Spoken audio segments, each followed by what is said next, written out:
Hoy que te amo, mujer amiga y compañera, vamos a creer que nuestras manos crecen y que tenemos 1000 dedos o 10.000 y que todos son como antorchas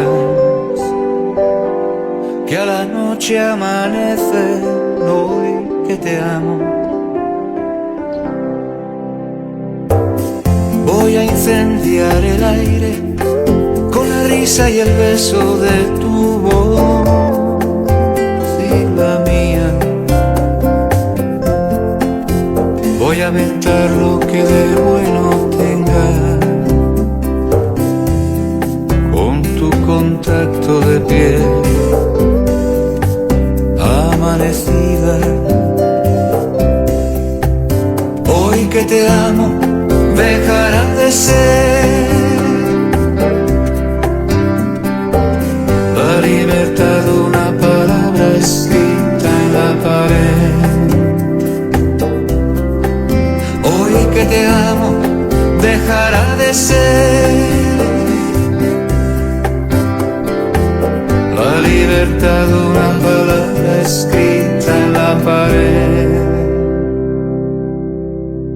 Hoy que te amo, el mundo tú y nosotros baila en corro una danza solidaria y se buscan las manos y nuestro amor de golpe como una lluvia fértil se derrama. Estaba yo, ¿te acuerdas?